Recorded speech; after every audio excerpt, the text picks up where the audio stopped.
Bismillahirrahmanirrahim and Assalamu alaikum students. Hopefully you are doing well. I am Dr. Zunaira Khurram, your biology teacher from Behriya Model School, PNAD. Today is our fourth lecture and topic is circulatory and arterial system of frog. Let's go to start today lecture. Circulatory system.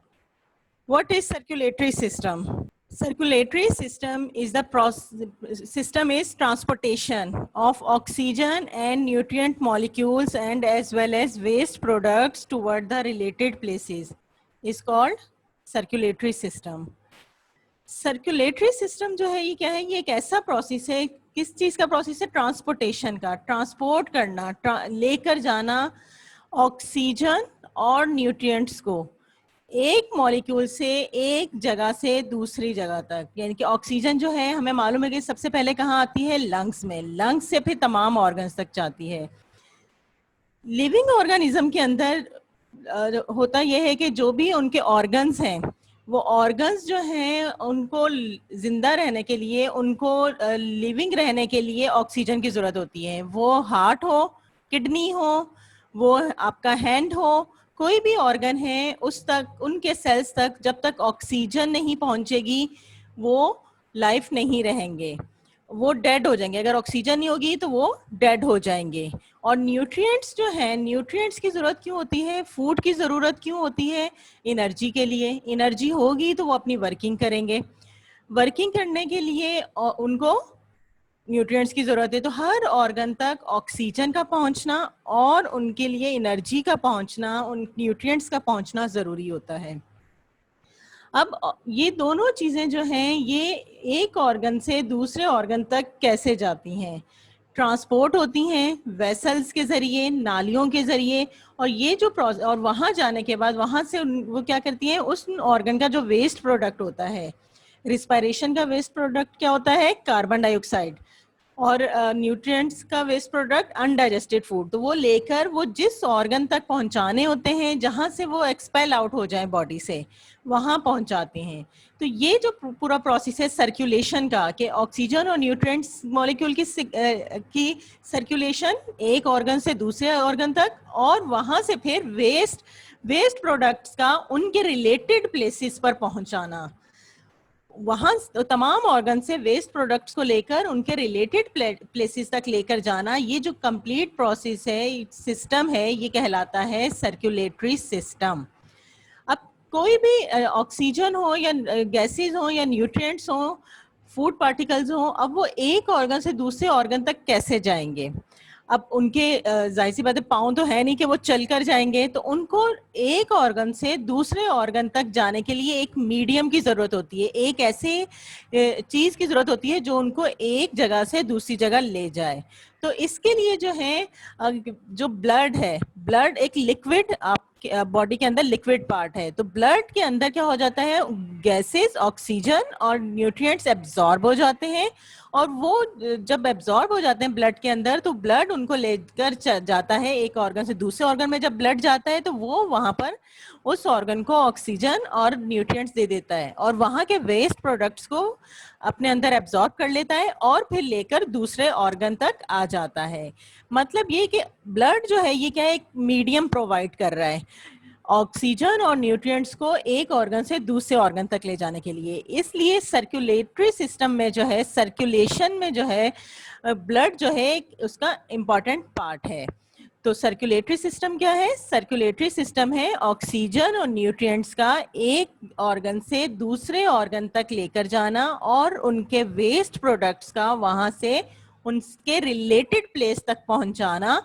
ये जो process है ये circulation कहलाता है। अब अगर हम ये बात करें सर्कुलेटरी सिस्टम के, सर्कुलेटरी सिस्टम के इंपॉर्टेंट पार्ट्स कौन से होते हैं, सबसे पहले अभी जैसे मैंने बताया क्या है, ब्लड। ब्लड एक फ्लूइड पार्ट है जो कि क्या करते हैं, अपने अंदर मटेरियल्स रखता है, ऑक्सीजन उसके पास से एब्जॉर्ब हो जाती है, मटेरियल ब्लड के अंदर एब्जॉर्ब होती हैं, न्यूट्रिएंट्स, एनर्जी वो अपने अंदर एब्जॉर्ब रखता है, और जब एक ऑर्गन से दूसरे ऑर्गन को जरूरत होती है तो वो उसके पास लेकर जाता है और वहां रिलीज कर देता है, और उसके वेस्ट प्रोडक्ट को जो है फिर एब्जॉर्ब कर लेता है और जहां उसको रिलीज करना होता है उस ऑर्गन तक ले जाता है। तो ब्लड जो है इसका एक एफिशिएंट पार्ट है, एक इम्पॉर्टेंट पार्ट है। उसके बाद हार्ट। हार्ट जो है सर्कुलेटरी सिस्टम में क्यों इंपॉर्टेंट है? हार्ट हमें पता है क्या है, एक पंपिंग ऑर्गन होता है, एक मस्कुलर ऑर्गन होता है, मसल्स होते हैं। मसल्स हमने मस्कुलर टिश्यूज में पढ़ा था कि मस्कुलर टिश्यूज कौन से होते हैं? ऐसे टिश्यूज होते हैं जो कि मूवमेंट करते हैं, जो कि हरकत कर सकते हैं। वो मसल्स जो हैं वो कहलाते हैं मस्कुलर टिश्यूज। और हार्ट जो है हमें पता है कि एक मस्कुलर ऑर्गन है, हरकत करता है। जब वो कॉन्ट्रैक्ट और एक्सपेंड होता है तो वो क्या करता है, ब्लड को ब्लड वेसल्स के अंदर भेज देता है, और वहां से नालियों के अंदर जब खून चला जाता है तो वो वहां से अपने अपने ऑर्गन में चली जाती हैं। तो हार्ट जो है ये भी एक ब्लड सर्कुलेटरी सिस्टम का जो है एक इम्पॉर्टेंट पार्ट है, क्योंकि ये एक मस्कुलर ऑर्गन है और push the blood through the system. कि ब्लड को क्या करता है, जब ये कॉन्ट्रैक्ट होता है, एक्सपेंड होता है, तो इसके अंदर ऑक्सीजन और न्यूट्रिएंट्स भर जाते हैं और ब्लड भर जाता है। फिर जब ये कॉन्ट्रैक्ट होता है तो ये उसको जो है ऑक्सीजन ब्लड को वेसल्स के अंदर पुश कर देता है। फिर आ जाते हैं हमारे पास वेसल्स। वेसल्स क्या है? नालियां जिसे कहते हैं, खून की नालियां। तो ये वेसल्स जो हैं ये पूरी बॉडी के अंदर डिस्ट्रीब्यूट हुई हुई होती हैं, पूरी बॉडी के अंदर फैली हुई होती हैं। और अगर हम वेसल्स की बात करते हैं तो वेसल्स जो हैं 3 टाइप्स की होती हैं, आर्टरीज, वेन्स और कैपिलरीज। अब हमें ये पता है कि जो तमाम बॉडी के ऑर्गन्स होते हैं, तमाम ऑर्गन्स को जो है किसकी जरूरत होती है? ऑक्सीजन की जरूरत होती है, उन्हें ऑक्सीजन चाहिए होती है। ऑक्सीजन कहाँ का मेन ऑर्गन क्या है? लंग्स है। लंग्स से ऑक्सीजन कहाँ जाती है? हार्ट के अंदर आ जाती है। हार्ट जब कॉन्ट्रैक्ट होता है तो वो वेसल्स को दे देता है और वो तमाम ऑर्गन्स में लेकर चली जाती हैं। तो वो वेसल्स जो कि ऑक्सीजनेटेड ब्लड, जिसमें ऐसा ब्लड जिसमें ऑक्सीजन मौजूद हो, वो लेकर उसमें चली जाएं, तमाम बॉडी ऑर्गन के पास चली जाएं, वो कहलाती हैं आर्टरीज। वो क्या कहलाती हैं? आर्टरीज। और उसके बाद उन जब आर्टरीज जो हैं ऑर्गन्स के पास पहुंच जाती हैं और ऑक्सीजन उनको दे देती हैं, उसके बाद वो क्या करती हैं, वहां से उनका वेस्ट प्रोडक्ट क्या है? कार्बन डाइऑक्साइड, वो ले लेती हैं। अब ऑक्सीजन उन्होंने रिलीज कर दी और उसका वेस्ट प्रोडक्ट कार्बन डाइऑक्साइड ले लिया, तो वो जो ऑक्सीजनेटेड ब्लड था अब क्या बन गया? D oxygenated blood. D means होता है रिमूवल, नो, नथिंग।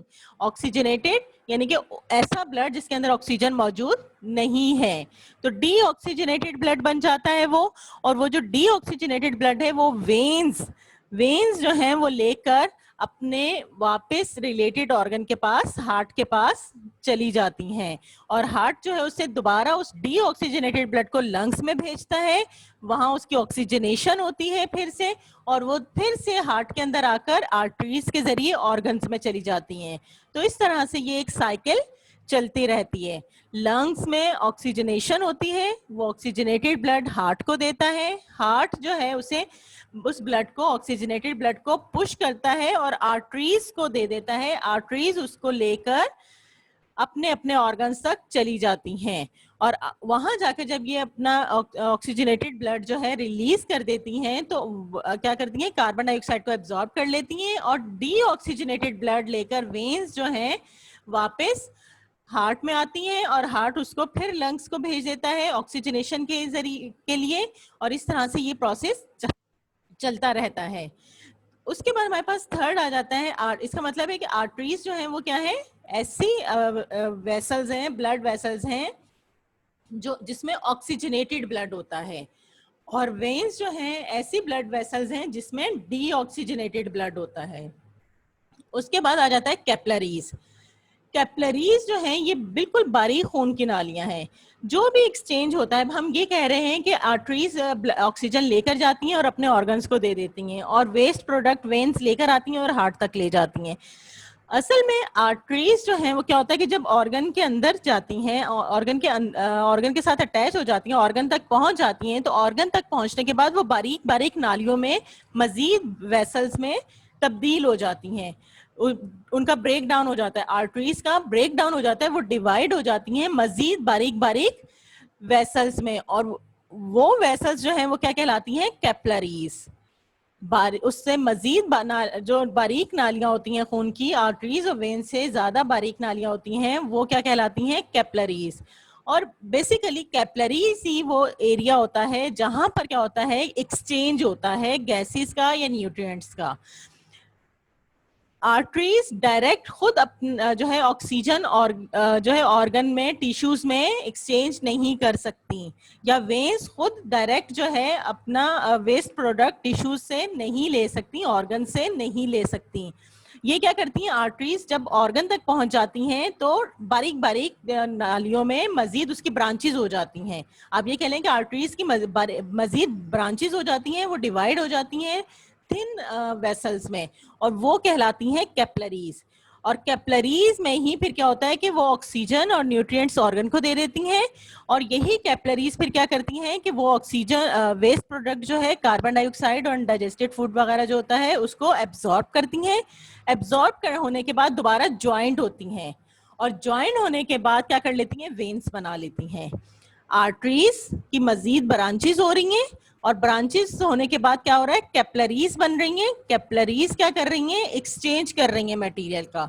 और जब कैपिलरीज एक्सचेंज कर देती हैं मटेरियल का और एब्जॉर्ब कर लेती हैं वेस्ट प्रोडक्ट्स को, तो दोबारा से वो ज्वाइंट होती हैं, आपस में मिलती हैं और वेन्स बना लेती हैं। और ये वेन्स जो हैं फिर जो वेस्ट प्रोडक्ट होता है उसको लेकर हार्ट तक चली जाती हैं। तो ये 3 टाइप्स की वेसल्स होती हैं जो सर्कुलेशन में, ब्लड सर्कुलेशन में, न्यूट्रिएंट्स की सर्कुलेशन में, गैसेस की सर्कुलेशन में इंपॉर्टेंट प्ले रोल कर रही होती हैं। तो हमारे सर्कुलेटरी सिस्टम जो है, जो हम पढ़ रहे हैं फ्रॉग का, उसमें 3 इंपॉर्टेंट उसके कंपोनेंट्स हैं, ब्लड, हार्ट और वेसल्स।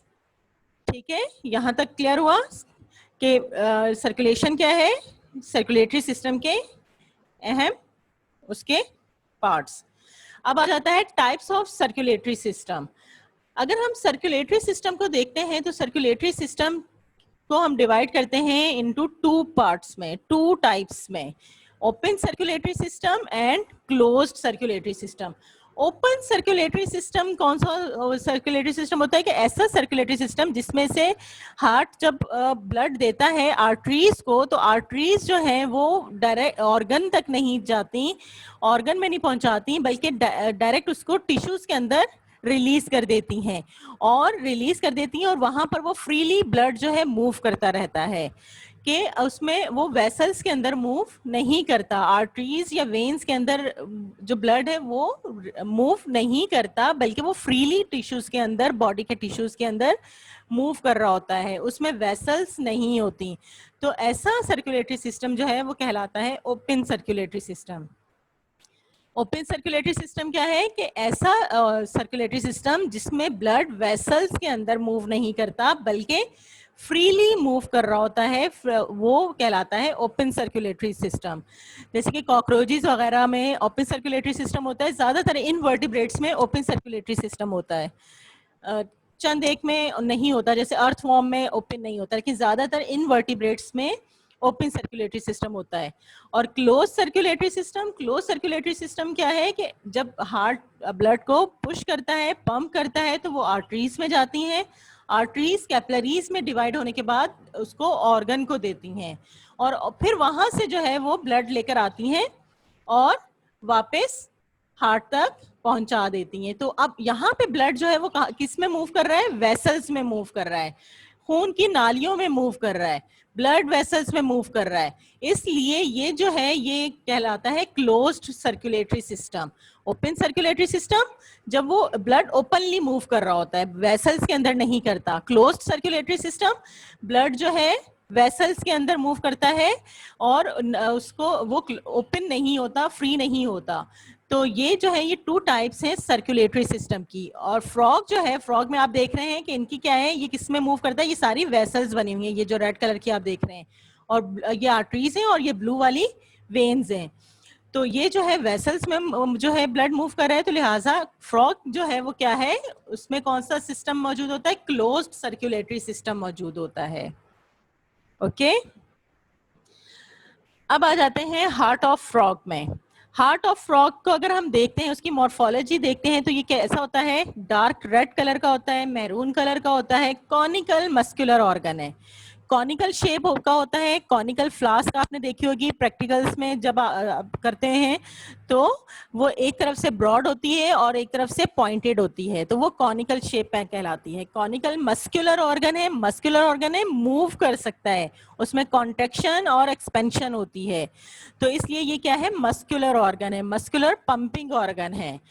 और ये फ्रॉग के अंदर किस हिस्से में पाया जाता है, इसके एंटीरियर पार्ट के मिड वेंट्रली। इंटीरियर पार्ट कौन सा होता है, एक एंटीरियर होता है, दूसरा पोस्टीरियर पार्ट होता है। एंटीरियर पार्ट वो होता है जो, अगर हम फ्रॉग की बात करते हैं तो फ्रॉग का जो निचला हिस्सा होता है, जो जमीन की तरफ होता है, वो उसका एंटीरियर पार्ट कहलाता है, और जो उसका ऊपर की तरफ होता है वो पोस्टीरियर पार्ट कहलाता है बॉडी का। अब अगर हम अपनी बात करते हैं तो हमारे जो एंटीरियर पार्ट है वो हमारा क्या है, हमारा फ्रंट, और बैक जो है वो पोस्टीरियर पार्ट है। तो एंटीरियर पार्ट जो है बॉडी का, बॉडी उसमें लंग्स के दरमियान में, जो लंग्स होते हैं उनके दरमियान में हार्ट मौजूद होता है। ये देखें, ये बिल्कुल इसमें है, ये इसका एंटीरियर पार्ट है, सेंटर में मिड वेंट्रली, ठीक है, ये मिड में है, हार्ट मौजूद है, और कहाँ होता है, लंग्स के दरमियान में होता है। जब ये कॉन्ट्रैक्ट और एक्सपेंड होता रहता है कंटिन्यूसली थ्रू आउट लाइफ, क्या होता है, इसमें कॉन्ट्रैक्शन होती है और एक्सपेंशन होती है, कॉन्ट्रैक्ट होता है और एक्सपेंड होता है, और इसकी जो कॉन्ट्रैक्शन और एक्सपेंशन होती है ये कहलाती है हार्ट बीट। अगर ये कॉन्ट्रैक्शन और एक्सपेंशन रुक जाए तो हार्ट जो है वो डेड हो जाता है, हार्ट डेड हो जाता है तो लिविंग ऑर्गेनिज्म भी डेड हो जाता है। तो ये थ्रू आउट लाइफ जो है इसमें कॉन्ट्रैक्शन और एक्सपेंशन कंटिन्यू रहती है। अगर हम हार्ट की बात करते हैं तो ये टू मेम्ब्रेन्स के जरिए, हार्ट जो है टू मेम्ब्रेन्स के जरिए कवर्ड होता है। एक जो है, जो इनर होती है वो कहलाती है, यानी कि जो अंदर की तरफ होगी, और ये जो मेम्ब्रेन्स होती हैं ये क्या करती हैं, हार्ट को प्रोटेक्शन देती हैं, प्रोटेक्ट कर रही होती हैं। इनर साइड पे जो मेम्ब्रेन होती है वो कहलाती है एपिकार्डियम, और बाहर की तरफ जो होती है वो कहलाती है पेरिकार्डियम। एपिकार्डियम और पेरिकार्डियम, और इन दोनों मेम्ब्रेन्स के दरमियान में जो है स्पेस होगा। जब दो मेम्ब्रेन्स हैं, दो चीजें हैं, तो उनके दरमियान में स्पेस होगा, खाली जगह होगी, तो वो जो स्पेस होगा वो फिल होगा फ्लूइड के साथ, किसी भी लिक्विड के साथ, और वो लिक्विड जो है वो क्या कहलाता है, पेरिकार्डियल फ्लूइड। जो हार्ट है वो इनक्लोज होता है, कवर होता है दो मेम्ब्रेन्स के जरिए। इनर मेम्ब्रेन कहलाती है एपिकार्डियम और आउटर मेम्ब्रेन कहलाती है पेरिकार्डियम, और इन दोनों मेम्ब्रेन्स के दरमियान जो स्पेस होगी वो फिल होगी एक फ्लूइड के जरिए जो कि कहलाएगी पेरिकार्डियल फ्लूइड। और पेरिकार्डियल फ्लूइड का क्या फंक्शन होता है, वो क्या करती है कि हार्ट को मैकेनिकल इंजरी से बचाती है, ताकि कोई इंजर्ड ना हो सके हार्ट। अगर बाहर से कोई धक्का लगता है या कहीं जोर से आप गिरते हो तो हार्ट जो है वो डैमेज ना हो, उसको इंजरी से बचाती हैं। इसके अलावा हार्ट को मॉइस्ट रखती हैं। मॉइस्ट क्यों रखती हैं, क्योंकि अब देखें हार्ट क्या होता है, अभी हमने बात की कि through out the life contract और एक्सपेंड हो रहा है, उसमें कॉन्ट्रैक्शन हो रही है और एक्सपेंशन हो रही है। कोई भी चीज उस वक्त मूव करती है, उस मूवमेंट करती है जब तक क्या होती है, उसमें वो मॉइस्ट होती है। अगर ड्राई हो जाए, खुश्क हो जाए, तो आपने देखा होगा कि वो हार्ड हो जाती है, फिर उसमें मूवमेंट नहीं हो सकती। तो इसलिए जो पेरिकार्डियल फ्लूइड है वो हार्ट को क्या करता है, मॉइस्ट रखता है, allow the free movement during beating. और इसी वजह से वो लिक्विड की वजह से क्या होता है कि वो फ्रीली मूव कर सकता है, हार्ट बीट कर सकता है। Also keeps in keeping the heart suspended in its proper position। और इसके अलावा हार्ट को उसकी जगह पर जो है वो रखता है, उसकी पोजीशन पर उसको रखता है, उसकी पोजीशन कायम रखता है।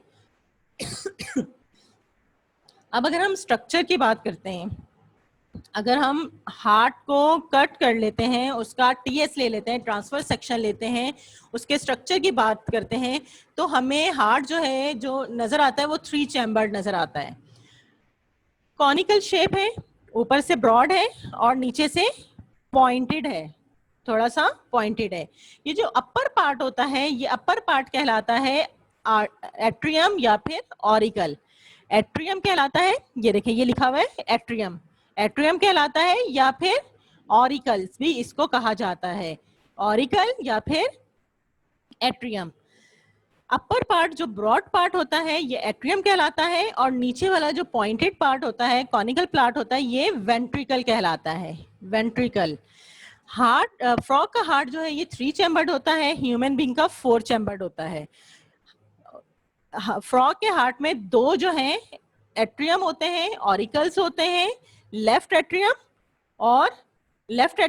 और राइट एट्रियम। और ये जो है तीसरा जो चैम्बर होता है वो कौन सा होता है, वो वेंट्रिकल होता है। 2 होते हैं, ठीक है, राइट एट्रियम और लेफ्ट एट्रियम, और थर्ड वन वेंट्रिकल। इसके अलावा भी ये इसके 3 मेन चैम्बर्स हैं, इसके अलावा इसके 2 चैम्बर और होते हैं, लेकिन वो इसके ट्रू चैम्बर नहीं होते, वो कहलाते हैं एसेसरी चैम्बर्स। और वो कौन से होते हैं, एक ये देखिए, ये जो आप डॉटेड लाइन देख रहे हैं ना, ये डॉटेड लाइन जो बनी हुई है, ये डॉटेड लाइन जो है ये कहलाती है sinus venosus, sinus venosus, sinus venosus.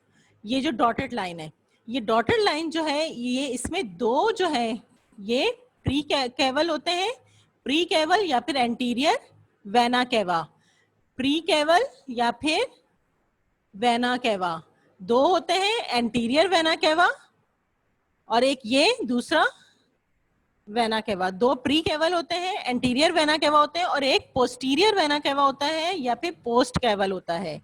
Post caval जो है ये ऑर्गन्स हार्ट से बाहर होता है, ये क्या करता है, ये ब्लड रिसीव करता है ऑर्गन से। और ये जो एंटीरियर वेना कैवा होते हैं या प्री कैवल होते हैं, ये लंग्स में जा रहे होते हैं, ये ऑर्गन से लेकर आता है ब्लड, और ये फिर दरमियान में से ब्रॉड हो जाता है, ब्रॉड होने के बाद ये साइड में 2 जो है प्री केवल्स आ जाते हैं या फिर एंटीरियर वेना केवा आ जाते हैं, और ये फिर जो है ब्लड कहाँ ले जाते हैं, लंग्स में ले जाते हैं। तो ये वाला पोर्शन जो डॉटेड पोर्शन आप देख रहे हैं ये कहलाता है साइनस वेनोसिस। और साइनोवेनोसिस जो है ये एक एसेसरी चैम्बर है, ये ट्रू चैम्बर नहीं है। ट्रू चैम्बर हमारे पास 3 है, राइट ऑरिकल, लेफ्ट ऑरिकल और वेंट्रिकल। और उसके बाद थर्ड चैम्बर जो है हार्ट का वो कौन सा है, फोर्थ जो एसेसरी चैम्बर जो है साइनस वेनोसिस। साइनोवेनोसिस एक तरह इसके फिर जो है ये ब्रॉड होता है, और इसके अलावा ये इसमें 2 जो है 3 बेसिकली 3 कैनाल्स बन जाती हैं, एक जो है ये पोस्टीरियर वेना केवा और 2 जो है एंटीरियर वेना केवा। ये लंग्स में ब्लड लेकर चली जाती है, और ये जो है ये ऑर्गन्स में से लेकर आता है। उसके बाद आ जाता है सेकंड जो चैम्बर है वो है ट्रंकस आर्टरियोसिस।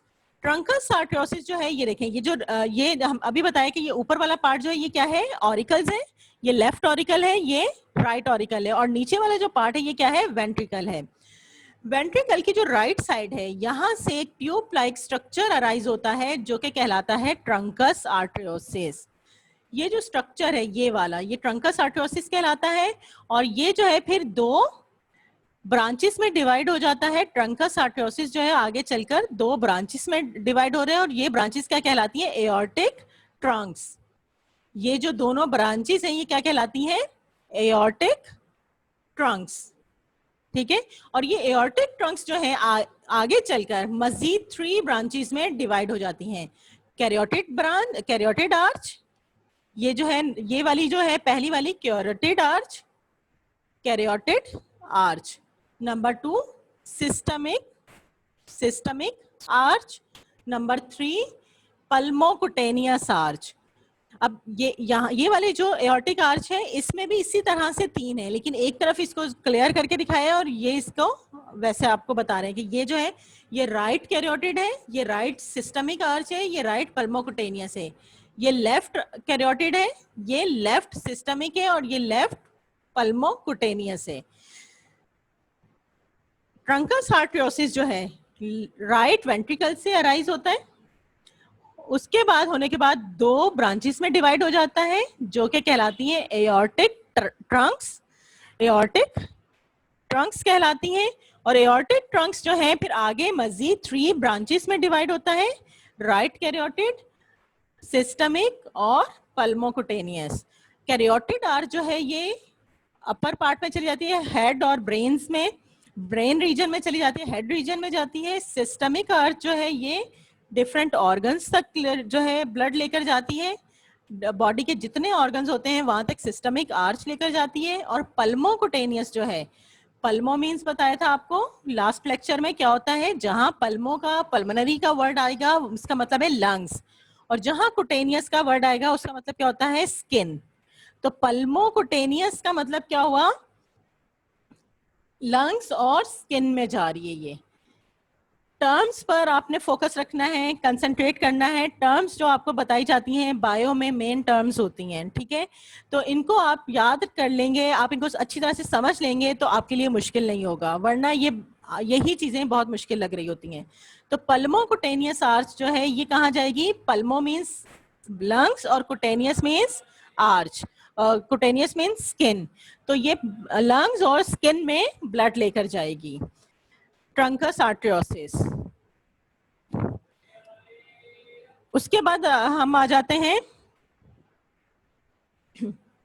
इसकी वर्किंग पर कि हार्ट वर्क कैसे कर रहा है। Flow of blood is continuous and move in two path. अब टू पाथ में कैसे ब्लड फ्लो हो रहा है, एक तो कंटिन्यूअस हो रहा होता है क्योंकि हर ऑर्गन को हर वक्त ऑक्सीजन की जरूरत होती है, जहां उसको ऑक्सीजन नहीं मिलेगी वो अपनी हर जो लाइफ है उसकी एंड हो जाएगी, वो डेड हो जाएगा, वो ऑर्गन डेड हो जाएगा। और जहां उसको न्यूट्रिएंट्स नहीं मिलेंगे, जहां उसको एनर्जी नहीं मिलेगी, वो अपनी वर्किंग नहीं कर सकेगा। तो इसलिए ब्लड जो है वो ये दोनों चीजें लेकर दोनों मटेरियल्स लेकर कंटिन्यूसली बॉडी के अंदर मूव कर रहा होता है और वेस्ट प्रोडक्ट्स को उनके रिलेटेड प्लेस पर पहुंचा रहा होता है। तो अब क्या है कि टू वेज में कैसे ऑक्सीजनेटेड ब्लड भी मूव कर रहा है और दूसरी तरफ डीऑक्सीजनेटेड भी कर रहा है, ऑक्सीजनेटेड आ रहा है, डीऑक्सीजनेटेड जा रहा है। तो इस तरह से ये टू पाथ में कंटिन्यूसली ब्लड की मूवमेंट रहती है। लेफ्ट ऑरिकल जो है वो लंग्स जब जो है पल्मोनरी आर्च के जरिए जो है क्या करते हैं, जो ऑक्सीजनेटेड ब्लड होता है, जो ऑक्सीजनेटेड ब्लड होता है वो लेफ्ट ऑरिकल को देते हैं। लेफ्ट ऑरिकल में ऑक्सीजनेटेड ब्लड कहाँ से आता है, लंग्स से आता है। किसके जरिए, पल्मोनरी आर्च या फिर पल्मोनरी वेन के जरिए। और वहां और राइट ऑरिकल में जो होता है वो कौन सा ब्लड होता है, डीऑक्सीजनेटेड होता है। और डी जो ऑक्सीजनेटेड ब्लड कहाँ से आ रहा है, अभी जब हमने ये स्ट्रक्चर देखा है तो अब यहां से क्या हो रहा है कि यहां से प्री केबल से जो है ब्लड ऑर्गन्स को जा भी रहा है और प्री केबल से ही डीऑक्सीजनेटेड ब्लड वापस भी आ रहा है। और फिर ये जो लंग्स में जा रही है इसकी प्री केवा, तो यहाँ से जो इसकी राइट प्री केवा होती है वो क्या करती है, इसका डीऑक्सीजनेटेड ब्लड जो है वो कहाँ पहुंचा देती है, पल्मोनरी आर्टरी जो है इसकी कहाँ पहुंचा देती है, लंग्स को। तो ये जो है फिर कहाँ चला जाता है, राइट ऑरिकल में जो है, राइट ऑरिकल क्या करता है, ये रिसीव करता है डीऑक्सीजनेटेड ब्लड। और डीऑक्सीजनेटेड ब्लड इसको कहाँ से मिलता है, साइनस वेनोसिस से, कि साइनस वेनोसिस जो है डीऑक्सीजनेटेड ब्लड बॉडी से ट्रांसफर कर देता है राइट ऑरिकल में।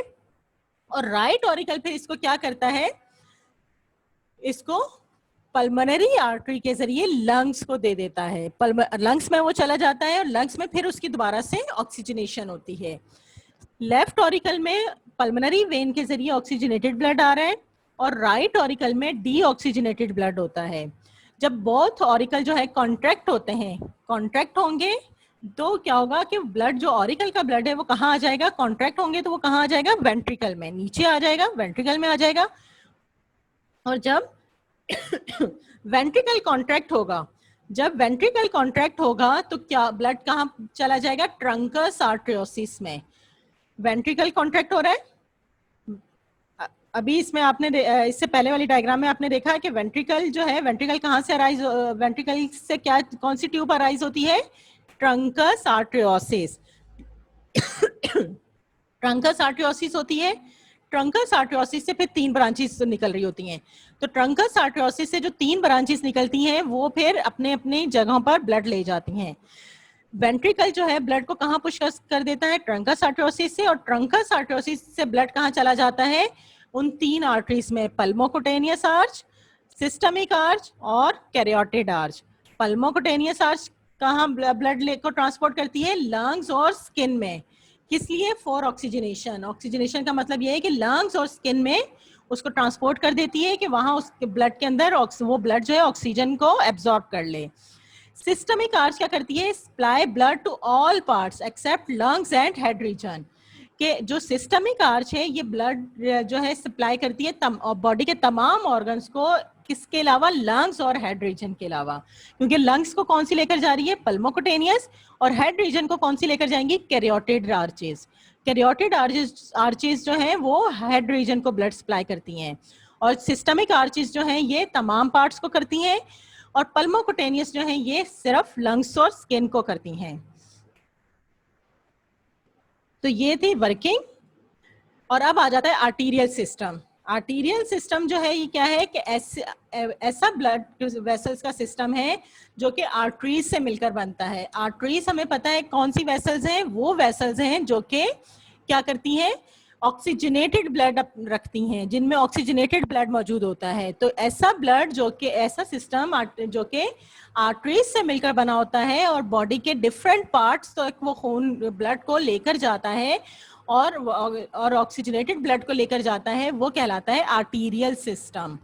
आर्टीरियल सिस्टम की अगर हम बात करते हैं तो आर्टीरियल सिस्टम जो है वो स्टार्ट होता है ट्रंकस आर्टरियोसिस से, जो कि ट्रंकस आर्टरियोसिस, ये ट्रंकस आर्टरियोसिस है, ठीक है, ये हार्ट का ट्रंकस आर्टरियोसिस है।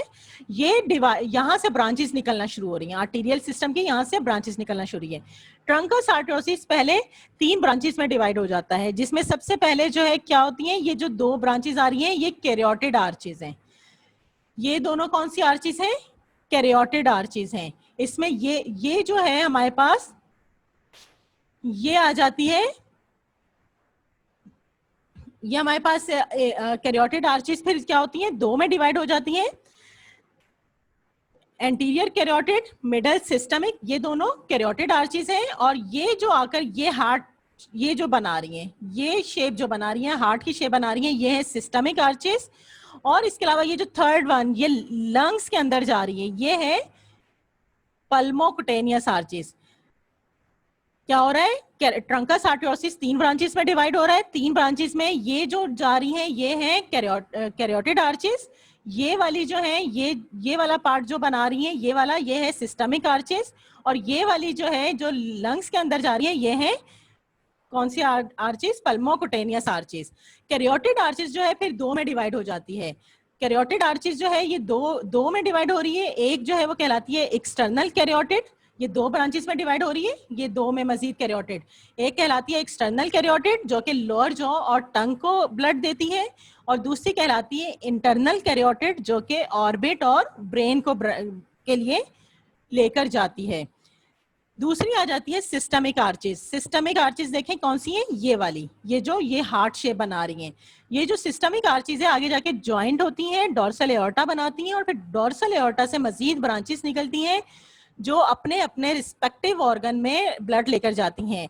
अगर किडनी की आर्टरी है तो किडनी में ही ब्लड लेकर जाएगी। अगर जो है स्टमक की आर्टरी है तो वो स्टमक में लेकर जाएगी। अगर जो है वो ओवरीज की आर्टरीज हैं तो वो ओवरीज में लेकर जाएंगी। तो ये फिर आगे मजीद अपने अपने ऑर्गन को ब्लड लेकर जाती हैं। फिर आ जाती है पल्मोकुटेनियस आर्चेस। पल्मोकुटेनियस आर्चेस जो है ये वाली पल्मोकुटेनियस आर्चेस फिर ये 2 में डिवाइड हो रही है। एक स्किन में जा रही है कुटेनियस आर्च, और पल्मोनरी आर्च जो है वो किस में आ रही है? लीवर में, लंग में आ रही है। तो इस तरह से ये यहाँ पर फिर क्या होता है? इनकी ऑक्सीजनेशन होती है और फिर ये वापस दोबारा ऑक्सीजनेशन के बाद ब्लड हार्ट को दे देते हैं। ओके, ये था आर्टीरियल सिस्टम। आर्टीरियल सिस्टम में हमारे पास अब 1.5 मिनट है, 1.5 मिनट में इसको एक दफा फिर रिवाइज कर देती हूँ आपको।